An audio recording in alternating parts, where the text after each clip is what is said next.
தமிழ்நாடு முதலமைச்சர் மாண்புமிகு தளபதி அவருடைய ஆசியோடு கோவை தெற்கு தொகுதியினுடைய சட்டமன்ற வேட்பாளராக அறிவிக்கப்பட்டு அறிவிப்புக்கு பின்னர் கோவை மாவட்டத்தினுடைய தொழில் முனைவோர்கள், அமைப்புகள், சில சங்கங்கள் என அனைத்து தரப்பட்ட நிர்வாகிகளையும் நேரிலே தொடர்ந்து 20 தினங்களாக சந்தித்தோம். அந்த சந்திப்பில் எங்களோடு கோவை நாடாளுமன்ற உறுப்பினர் கணபதி ராஜ்குமார் அவர்களும், பொள்ளாச்சியினுடைய நாடாளுமன்ற உறுப்பினராக சிறப்பாக பணியாற்றிய போற்றுதலுக்குரிய அண்ணன் சண்முகம் அவர்களும் இணைந்து தொழில் முனைவர்களை மிக சிறப்பாக முறையில் அவர்களை சந்தித்து அவருடைய கோரிக்கைகளை கேட்டு திராவிட மாடல் அரசு 2.0 அமைந்தவுடன்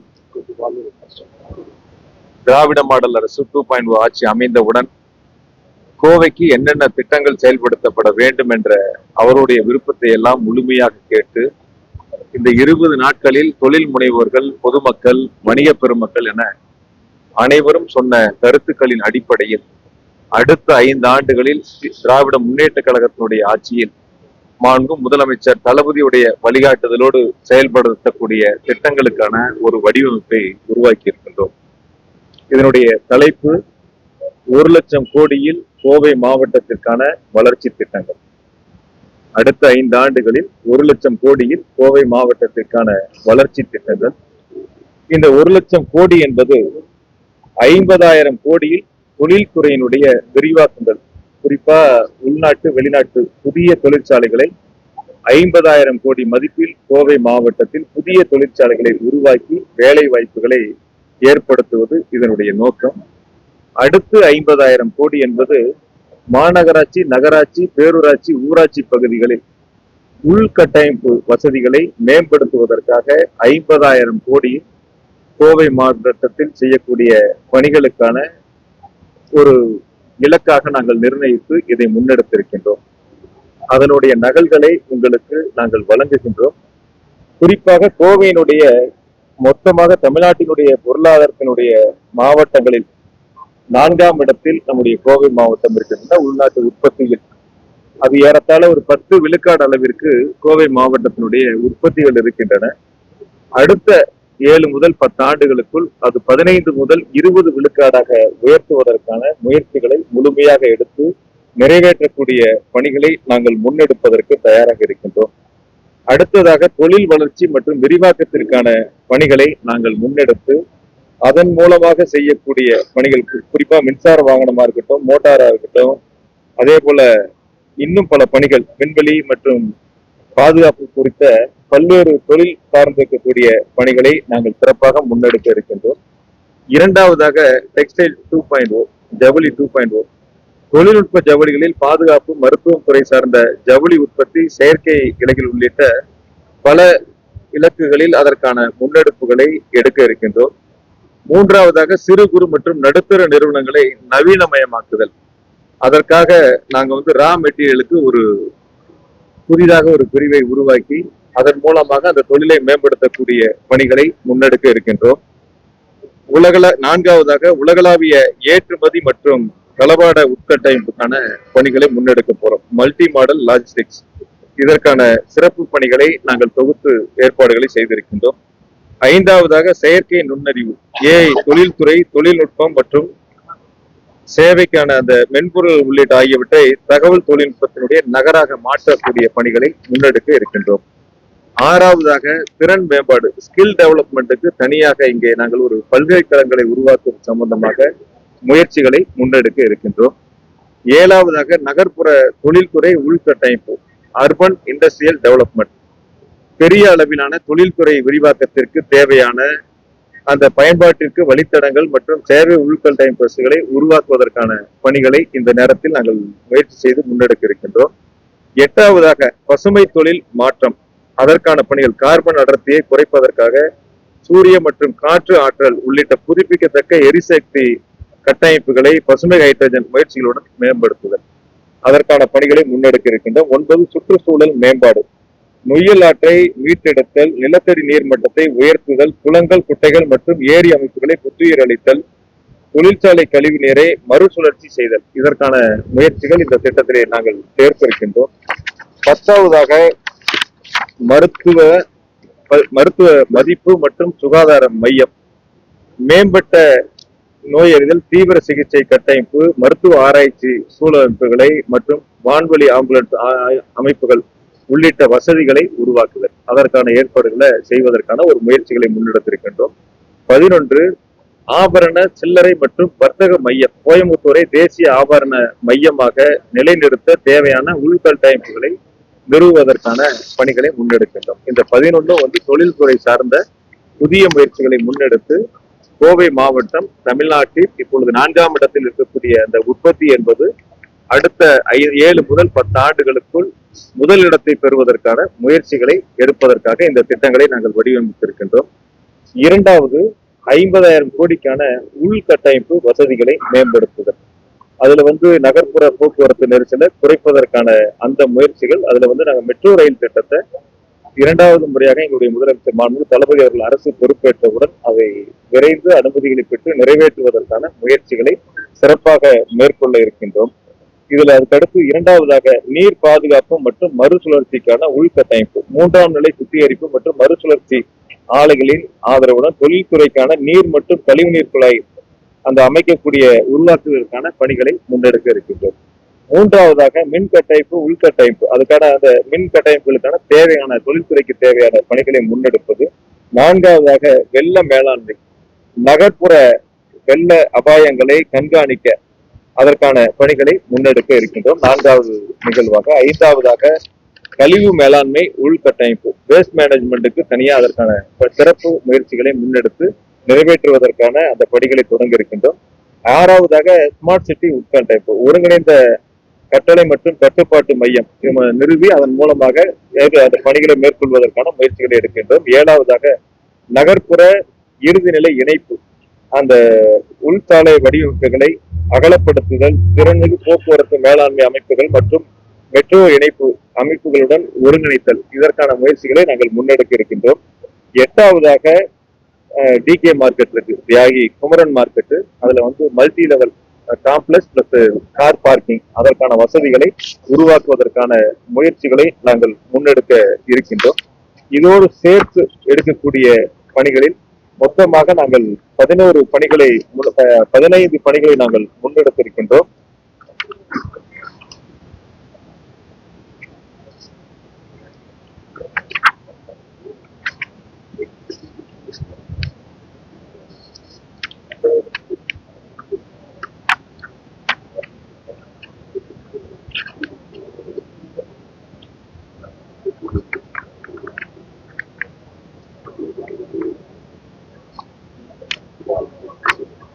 அதுக்கடுத்து ஆழியாறு நல்லாறு திட்டம், கேரள அரசோட பேசி தமிழ்நாடு அரசு விரைந்து முடிப்பதற்கான அந்த திட்டத்தை செயல்படுத்துவதற்கான ஒரு முயற்சிகளை இந்த பகுதி மக்களுடைய கோரிக்கைகளை ஏற்று செயல்படுத்துவதற்கான முன்னெடுப்புகளை நாங்கள் தொடங்க இருக்கின்றோம்.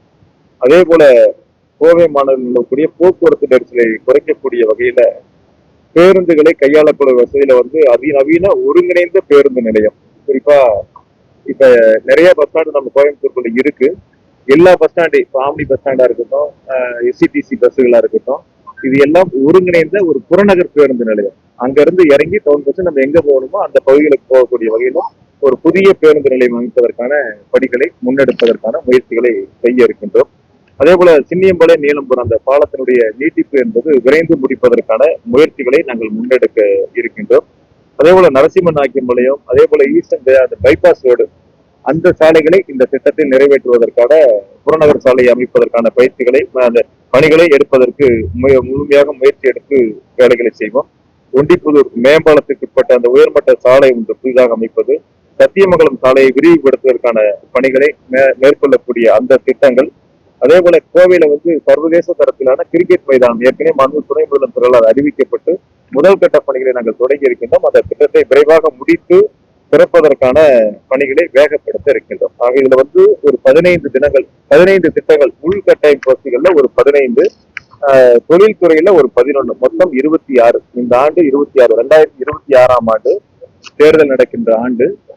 ஆகையால் 26 திட்டங்களை கோவை மாவட்டத்தினுடைய வளர்ச்சிகளை முன்னெடுத்து டிஎம்கே 2026 என்ற தலைப்பில் 26 திட்டங்களை நாங்கள் முன்மொழிந்திருக்கின்றோம். வரக்கூடிய ஆண்டுகளில் இந்த 26 திட்டங்களும் முதலமைச்சருடைய நல்ல ஆட்சியோடு முழுமையான நிதிகளை பெற்று கோவை மாவட்டத்தினுடைய தொழில்துறை வளர்ச்சியிலும் கோவை மாவட்டத்தினுடைய உள்கட்டமைப்பு வசதிகளும் சிறப்பு கவனங்களை செலுத்தி அடுத்து வரக்கூடிய ஆண்டுகளில் கோவை மாவட்டத்தில் 1 லட்சம் கோடிக்கான திட்டங்களை செயல்படுத்துவதற்கான மிக வேகமான வளர்ச்சிக்கான இந்த முயற்சிகளை நாங்கள் முன்னெடுத்திருக்கின்றோம். இதுவரைக்கும் யாரும் இப்படி ஒரு முயற்சி எடுத்திருக்க மாட்டாங்க. ஒரு அறிவிப்பாக கொடுத்து கோவை மாவட்டத்துல எத்தனை பேர் இருந்திருக்கலாம், பல பேர் பல திட்டங்களை கொண்டு வந்திருக்கலாம். ஆனால் இந்த புது முயற்சி என்பது நாங்கள் தொழில்துறையினரோடு சேர்ந்து பொதுமக்களோடு சேர்ந்து அவர்களுடைய கருத்துக்களையும் கேட்டு அதை அனைத்தையும் உள்வாங்கி வணிக பெருமக்களுடைய கருத்துக்களையும் உள்வாங்கி இந்த 26 திட்டங்களை நாங்கள் முன்னெடுத்திருக்கோம். அதுக்காக மற்ற திட்டங்களா இல்லையா நீங்க கேட்க வேண்டாம். மிக முக்கியமான திட்டங்களை நாங்கள் தொகுத்து வழங்கி இருக்கின்றோம். மீதம் இருக்கக்கூடிய திட்டங்கள் நாங்கள் அடுத்தடுத்து செயல்படுத்த போறோம். இது முக்கியமான திட்டங்கள். இல்ல, வெள்ளலூருடைய பேருந்து நிலையம் வேற, அது அந்த பகுதிக்கான ஒரு பேருந்து நிலையமாக அவங்க வடிவமைச்சிருக்காங்க. அது வெள்ளலூர் பேருந்து நிலையம் அனைத்து பேருந்துகளும் அங்கு சென்று வரக்கூடிய சூழல் இருக்காது. இது புறநகர் பகுதிக்கு வரும்போது புதிய பேருந்து நிலையம் அனைத்து பேருந்துகளும் அங்கு செல்லக்கூடிய ஒரு அமைப்பை உருவாக்க போறோம். எப்படி திருச்சியில எப்படி இருக்கு, இப்ப சென்னையில எப்படி இருக்கு, அது மாதிரியான ஒரு பஸ் ஸ்டாண்டு கோயம்புத்தூர் இடம் இனிமேல் தான் சார் நாங்க பாக்கணும். இடத்தை பார்த்து நாங்க தீர்வு பண்ணி மிகப்பெரிய ஒரு கோவையினுடைய ஒரு அடையாளமாக இருக்கும் இந்த புதிய பேருந்து நிலையம். கோவையினுடைய ஒரு அடையாளமாக இருக்கும் இந்த புதிய பேருந்து நிலையம்.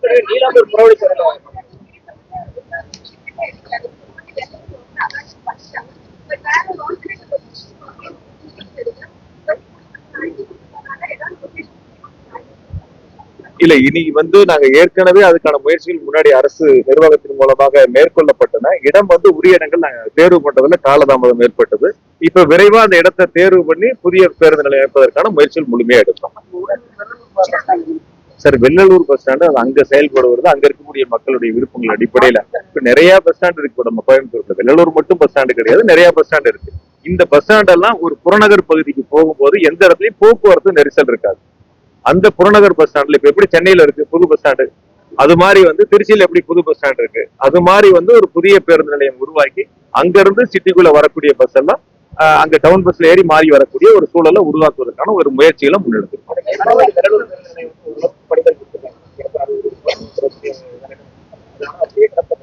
குறைகளா சொல்லல, அதுல மாநகராட்சியினுடைய நிதி அரசினுடைய நிதி ரெண்டும் வரணும். அரசு நிதி ₹1 கூட வரல. முழுக்க மாநகராட்சியினுடைய நிதிகளை கொண்டே அந்த பணிகள் ஓரளவுக்கு செஞ்சிருக்கிறாங்க. மீதம் இருக்கக்கூடிய பணிகள் இப்ப அரசு அமைஞ்சவுடன் நாங்க அங்க இருக்கக்கூடிய பொதுமக்களுடைய கருத்துக்களையும் கேட்டு அதன் பிறகு அது குறித்து நாங்க முடிவெடுப்போம். வெள்ளலூர் குப்பை, அதாவது வெள்ளலூர் குப்பை கிடங்கு அங்க இருக்கக்கூடிய பொதுமக்களுடைய கருத்துக்கள், எங்களுடைய மாநகராட்சியினுடைய மன்ற உறுப்பினருடைய கருத்துக்கள், வணிக சங்கங்களுடைய கருத்துக்கள், தொழில் முனைவோருடைய கருத்துக்கள் எல்லாம் கேட்டு அதன் பிறகு அந்த நடவடிக்கை எடுப்பதற்கு நாங்க தயாராயிருக்கிறோம். அதனால குப்பை கிடங்கை பொறுத்த வரைக்கும் நாங்க இதுல கொடுக்கலங்கிறது சொல்ல வேண்டாம். நான் தான் ஆரம்பத்திலேயே சொன்னேன், இதுல இருக்கிறத மட்டும் நாங்க செயல்படுத்துவோம். இதுல இல்லாதே நாங்க செயல்படுத்த போறோம். இதுல இருக்கிறது முக்கியமா தொழில்துறை சார்ந்த அறிவிப்புகளை கொடுத்திருக்கிறோம், தேர்தல் வாக்குறுதியா கொடுத்திருக்கிறோம். அதே போல உள்கட்டமைப்பு வசதிகளுக்கான தேர்தல் வாக்குறுதி கொடுத்திருக்கிறோம். இந்த குப்பை கிடங்கு பொறுத்த வரைக்கும் நாங்கள் அடுத்த கட்ட முயற்சிக்கு ஏற்கனவே நாங்க ஒரு திட்டமிடல் வச்சிருக்கிறோம். அது ஆட்சி அமைஞ்சவுடன் நாங்க செயல்படுத்துறோம். அதாவது கொஞ்சம் பொறுமையா நம்ம இருக்கலாம். அதாவது 4ஆம் தேதி வாக்கு எண்ணிக்கை பிறகு நிச்சயமாக முதலமைச்சர் ஆட்சி பொறுப்பேற்று விரைந்து அந்த குப்பை கிடங்கிற்கு ஒரு உரிய தீர்வை நாங்க எட்டுவோம்.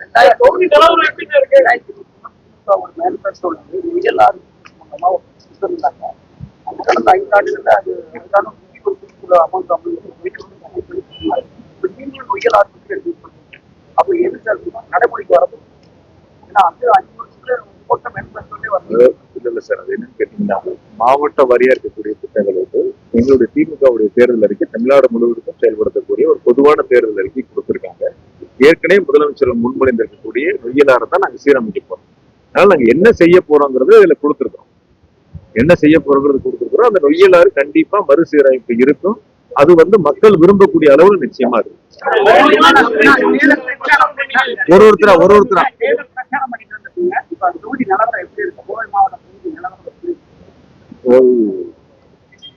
கோயில் இருக்கக்கூடிய 10 சட்டமன்ற தொகுதிகளிலும் மிக எழுச்சியோடு நாங்கள் வாக்காளரை சந்திக்கின்ற பொழுது எங்களுடைய மதசார்பற்ற முற்போக்கு கூட்டணியுடைய வேட்பாளர்களுக்கு முதலமைச்சர் அவர்களால் அறிவிக்கப்பட்ட வேட்பாளர்களுக்கு அந்தந்த தொகுதியினுடைய மக்கள் மிக உற்சாகமான ஒரு வரவேற்பை கொடுத்து எங்கள் வாக்கு உதயசூரியனுக்கு கை சின்னத்துக்கு என்பதை உறுதி செய்திருக்கின்றார்கள். எனவே கோவையில் இருக்கக்கூடிய 10 தொகுதிகளும் முழுமையாக வெற்றி பெற வேண்டும் என்ற முனைப்போடு நாங்கள் தேர்தல் களத்தில் பணியாற்றி இருக்கின்றோம். நிச்சயம் வாக்காளர் பெருமக்கள் எங்களுக்கு வெற்றியை வழங்குவார்கள் என்ற நம்பிக்கை எங்களுக்கு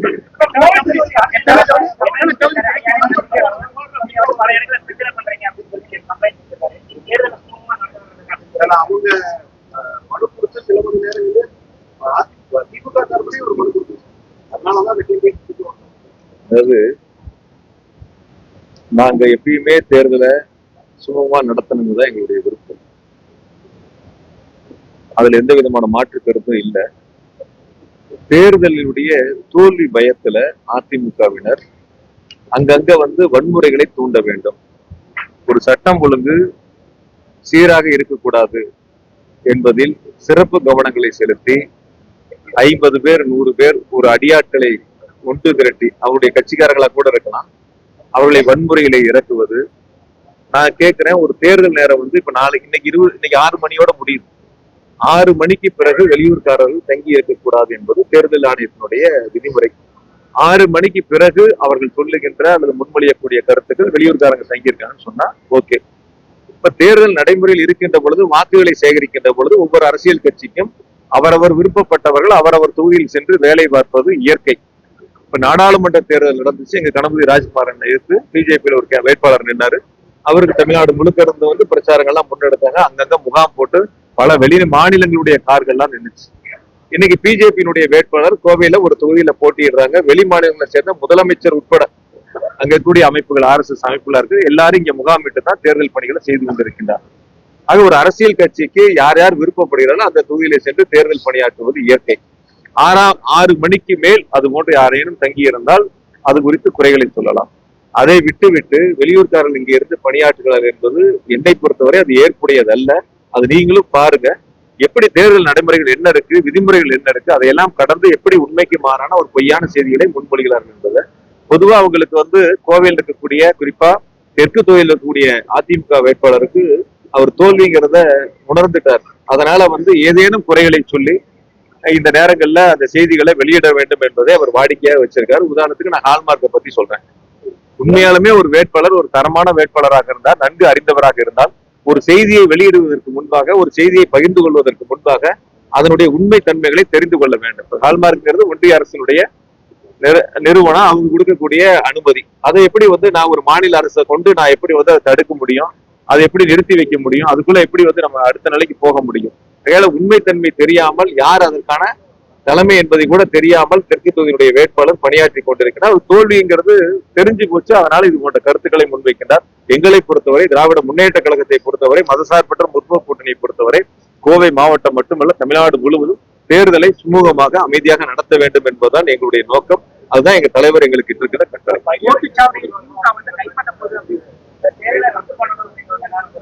தோத்து போறவங்க என்ன சொல்லுவாங்க சார்? தேர்தல் நடந்துருட்டும், வாக்குப்பதிவு முடியட்டும், வாக்கு எண்ணிக்கை 4ஆம் தேதி எண்ணி முடிச்சிடட்டும், அதுக்கப்புறம் என்ன சொல்ல முடியும்? அதுக்கு முன்னாடி இதெல்லாம் சொன்னாதானே, ஏதாவது முயற்சி எடுத்தாதானே முடியும். அதனால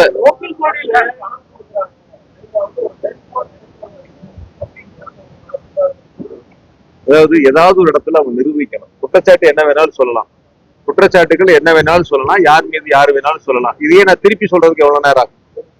இதே அதிமுக என்ன செய்யறாங்க, என்னென்னலாம் கொடுத்துருக்காங்க நான் சொல்றதுக்கு எவ்வளவு நேரம் ஆகும்? அது சொன்னா அரசியல் நாகரீகமா இருக்காது. அதனால தேர்தல் களத்துல மக்களை சந்தித்து வாக்குகளை கேட்டு செய்த திட்டங்களை சொல்லி, செய்யக்கூடிய வாக்குறுதிகளை சொல்லி வாக்குகளை சேகரித்தால் மக்கள் வாக்களிப்பதற்கான அந்த முயற்சிகளை அவர்கள் முன்னெடுத்தால் சிறப்பாக இருக்கும். அதை விட்டு மாற்று வழியில் சிந்தித்து சட்டம் ஒழுங்கை இருக்கக்கூடிய அமைதியான ஒரு மண்ணை கலவர பூமியாக்க முயற்சிப்பது ஒருபோதும் ஏற்றுக்கொள்ள முடியாது. அந்த முயற்சி எடுத்தால் நிச்சயமாக அவர்கள் அந்த முயற்சி பலிக்காது.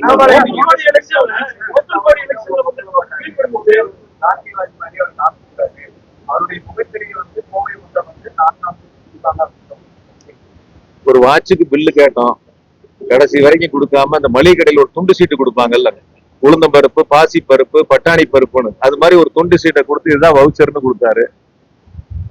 பிளைட்ல ஏறி எமர்ஜென்சி எக்ஸிட்டை திறந்துட்டு அவங்களும் 2 தலைவர்களும் வந்து மன்னிப்பு கடிதாசி கொடுத்துட்டு வெளியில வந்தாங்க. என்னுடைய நண்பர்கள் தான் எனக்கு வீட்டு வாடகை கொடுக்குறாங்க, சாப்பாட்டு காசு கொடுக்குறாங்கன்னு சொன்னாரு. ஆயிரக்கணக்கான கோடியில சொத்து வாங்குறாரு. இதெல்லாம் சொந்தெல்லாம் அவர் ஒத்துக்கிட்டாருன்னு கேக்குறாங்க. எங்க இருந்து இந்த சொத்தெல்லாம் சம்பாரிச்சா எப்படி எல்லாம் வந்துச்சுன்னு ஒத்துக்கிட்டாருன்னு கேக்குறாங்க. 4 ஆட்டுக்குட்டி வச்சிருக்கிறவர் எனக்கு போதும்னு சொன்னவர் எப்படி வந்து இங்க கோயம்புத்தூர்ல எத்தனை ஏக்கர் சொத்து வாங்கியிருக்காரு, அதனுடைய மதிப்பு என்ன, எங்க இருந்து அந்த பணமெல்லாம் வந்துச்சு, ஏன்னா ஒரு மண்வெட்டி எடுத்து வெட்டினாரான்னு கேக்குறேன் நான். இல்ல தோட்டத்துல போய் 1000 ஆடு வாங்கி மேய்ச்சு அந்த ஆடெல்லாம் குட்டி போட்டு அது சந்தை கொண்டே வித்து அந்த காசை கொண்டு வந்து அந்த பூமி எல்லாம் வாங்கினாரான்னு கேக்குறேன். சொல்லக்கூடியவரு அவர் ஒரு தியாகியா இருக்கணும். அந்த வார்த்தைக்கும் அவருக்கும் அந்த துளி கூட பொருத்தம் இல்லாத நபர் அவர். ஒரு வகையில என்னன்னு கேட்டீங்கன்னா, உறக்க பேசினா அது உண்மையாயிரும் நினைச்சு அந்த செய்தியில நீங்க தலைப்புச் செய்தியா போடுவீங்க, லைவ்ல காட்டுவீங்கன்னு உறக்க பேசினா அதெல்லாம் உண்மையாகாது. உண்மையை பேசணும். 20 வருஷம் இருக்கேன் நான் வந்து எம்எல்ஏ ஆகி. 5 எலெக்ஷன்ல நான் ஜெயிச்சிருக்கேன். இப்ப 6வது எலெக்ஷன்ல நான் நிக்கிறேன். 30 வருஷம் ஆச்சு என்னுடைய 50 வயசு வாழ்க்கையில. 30 வருஷம் நான் பொது வாழ்வுல இருக்கேன். மக்களோட சேர்ந்து பணியாற்றிக்கிட்டு இருக்கேன். மக்கள் என்ன பத்தி மக்களுக்கு தெரியும். போன 5 வருஷத்துல கரூர் மாவட்டத்துல 5000 கோடிக்கு வளர்ச்சி திட்டங்களை செஞ்சிருக்கிறோம். இந்த 5 ஆண்டுகள்ல கோவை மாவட்டத்துல முதலமைச்சர்கள் 21,000 கோடிக்கு உள்கட்டமைப்பு வசதிகளுக்கு நிதிகளை கொடுத்திருக்காங்க. உள்கட்டமைப்பு வசதிகளுக்கு மட்டும் கோவை மாவட்டத்துல 21,000 கோடி. சுதந்திரம் பெற்ற காலம் முதல் இதுவரை கோவை மாவட்டத்தில் இத்தனை ஆயிரம் கோடிகள் 5 ஆண்டுகளில் நிறைவேற்றப்பட்ட ஒரே அரசு திராவிட மாடல் அரசு. அதை கொடுத்தவர் முதலமைச்சர். இது எல்லாம் அவங்க ஏதாவது செஞ்சுட்டு அந்த கூட்டணி கட்சிகள் வாக்குகளை கேட்டா நல்லா இருக்கும். அதை விட்டுட்டு வேற எதிர்மறையான கருத்துக்கள் சொல்றது மக்கள் எல்லாம் சிந்திக்கிறாங்க.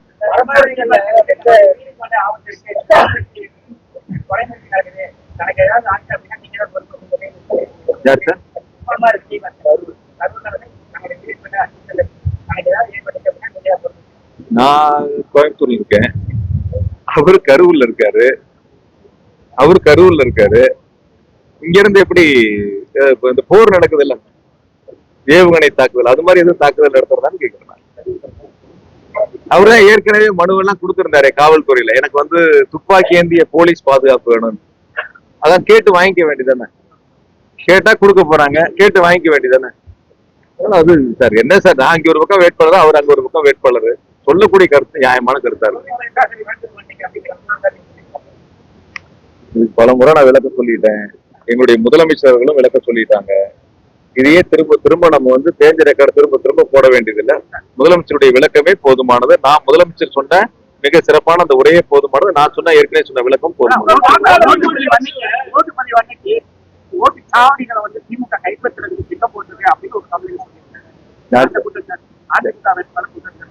எங்க சார்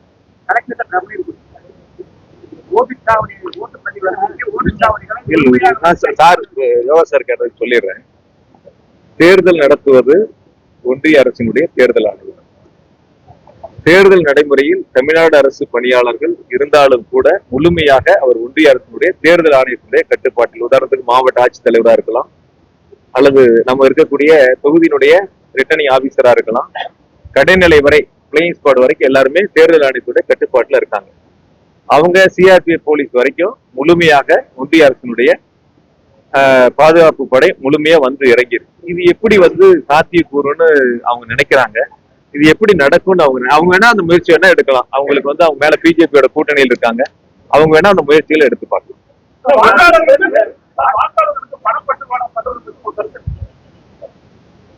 அதாவது சார், சொல்லக்கூடிய கருத்து சரியா தவறான்னு பார்க்கணும். வெறுமனே பொதுவெளியில டீ கடையில பேசுறதும், இன்னொரு பொதுவெளியில பேசுறதும், உண்மை இல்லாத ஒரு சம்பவங்களை பகிர்ந்து கொள்வதும் நான் எப்பவுமே அதுக்கு பதில் சொல்றதும் இல்லை. அது குறித்து நீங்களும் சீர்தூக்கி பார்க்கணும். சார் அதாவது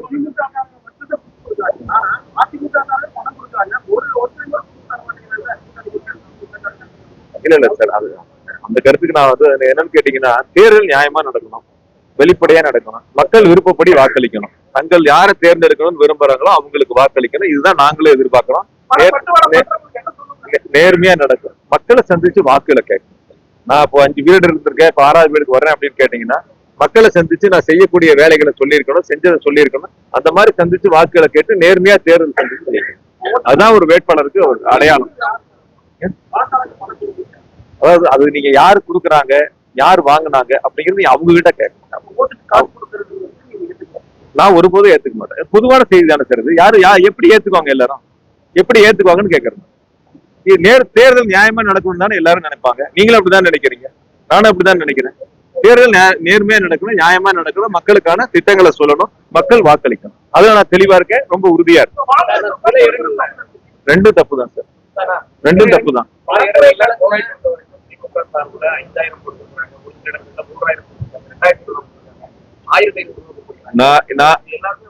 நான் இந்த செய்தியை முழுமையா மறுக்கிறேன். நீங்க இந்த செய்தியை ஆதாரம் இல்லாம இந்த கருத்துக்களை சொல்ல வேண்டாம்.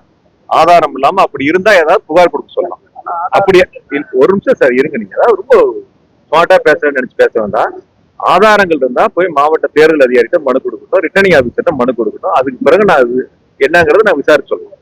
எந்த ஆதாரமும் இல்லாம பொது வெளியில செய்தியில நீங்க பல நேரங்கள் கேட்பீங்க, ஒரு சம்பவத்தை கேட்பீங்க, அந்த சம்பவத்துல காரணமானவங்க கிட்ட கேட்க மாட்டீங்க, எங்க கிட்ட அந்த கேள்விகளை கேட்பீங்க. யார் அந்த சம்பவத்துக்கு காரணமோ அவங்களை விட்டுருவீங்க, யார் பதில் சொல்றாங்களோ அவங்க கிட்ட தொடர்ந்து கேள்விகளை கேட்பீங்க.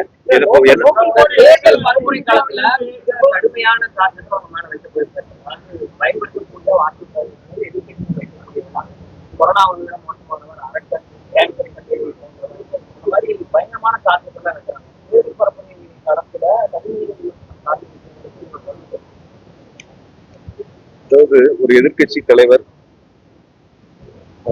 வாக்காளர்களை சந்தித்து தேர்தல் பரப்புரையில பேசக்கூடிய வார்த்தைகளுக்கும் வரிகளுக்கும் ஒரு எல்லை இருக்கு.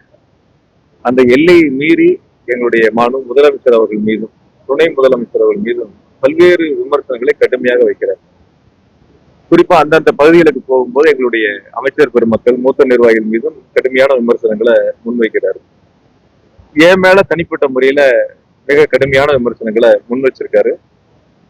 தேர்தல் காலத்துல இது போன்ற குற்றச்சாட்டுகளை அல்லது கடுமையான விமர்சனங்களை, கடுமையான வார்த்தைகளை பயன்படுத்துவது என்பது தோல்வியின் பயத்தில் விரக்தியின் உச்சத்திற்கு சென்று என்ன பேசுகிறோம் என்று தெரியாமல் உளறி கொண்டிருக்கிறார். அதுதான் இன்னைக்கு அவர் நடந்து கொள்ளக்கூடிய ஒரு நிகழ்வாக இருக்கின்றன. எனவே அவர் வைக்கக்கூடிய விமர்சனங்களை பத்தி நான் ஒருபோதும் கவலைப்பட்டதில்லை, வருத்தப்பட்டதில்லை. நான் என்னுடைய பணிகளை செய்ய வேண்டும் என்பதை முதலமைச்சர் எனக்கு என்ன கட்டளை இருக்கின்றாரோ அந்த பணிகளை சிறப்பாக செய்ய வேண்டும் என்பதில் நாங்கள் அந்த பணிகளை முன்னெடுத்து சென்று கொண்டிருக்கின்றோம்.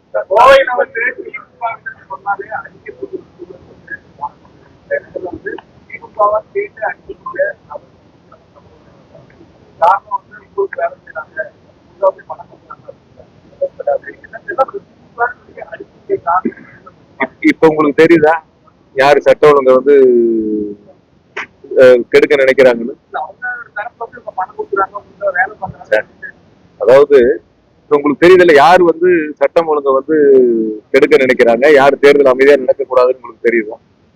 ஒரு கருத்தை நான் உங்ககிட்ட முன் வைக்கிறேன். இதுவே திருப்பி ஒருத்தர் செஞ்சாங்கன்னு வச்சுங்க, அதனுடைய வழி எப்படி இருக்கும்? அது அமைதியா இருக்குமா தேர்தல்? எங்களை பொறுத்த வரைக்கும் இந்த தேர்தல் அமைதியா நடக்கணும்னு நினைக்கிறோம். அதனால நாங்க எந்த இடங்கள்லயும் ஏதாவது ஒரு சம்பவங்கள் நடந்தா கூட அமைதியா போகணும்னு நினைக்கிறோம். தேர்தல் இல்ல சார், திமுக காரங்க அடி வாங்குறது இல்ல சார். நாங்க அதாவது நீங்க சட்ட ஒழுங்கு நீங்க கையில் எடுத்துக்க முடியாது சார். ஒருத்தர் உங்களை தாக்குனா நீங்க திருப்பி தாக்க முடியாது. நீங்க கூட காவல் நிலையத்துல புகார் கொடுக்கணும், நாங்க புகார் கொடுத்துருக்காங்க. எங்க நிர்வாகிகள் புகார் கொடுத்துருக்காங்க, காவல்துறை நடவடிக்கை எடுக்கும் நம்புறோம். யாருமே சட்டத்தை கையில் எடுத்துக்க முடியாதுல்ல. ஒருத்தர் நம்ம மேல தாக்குனா நம்ம என்ன பண்ணுவோம், கூட காவல் நிலையத்துல புகார் கொடுக்கணும், காவல்துறை நடவடிக்கை எடுக்கும். அதைத்தான் நாங்க செஞ்சிருக்கோம்.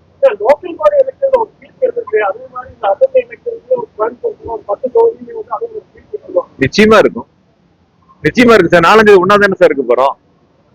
4ஆம் தேதி வாக்கு எண்ணிக்கை மையத்துல நம்ம எல்லாரும் ஒன்னாதான் இருக்க போறோம். பொறுத்திருந்து பாருங்க. உறுதியா 10 தொகுதி நாங்க ஜெயிக்கிறோம். அந்த முயற்சியில தான் தேர்தல் பணிகளை சிறப்பா செஞ்சிருக்கோம். எனக்கு இருக்கிறதே 1,86,000 ஓட்டு தான் சார். மொத்தமே என்னுடைய தொகுதி ரொம்ப குறைந்த ஓட்டு இருக்கு. அதனால அந்த குறைந்த ஓட்டுலயும் நல்ல வாக்கு வித்தியாசம் ஜெயிப்பேன்னு எனக்கு நம்பிக்கை இருக்கு.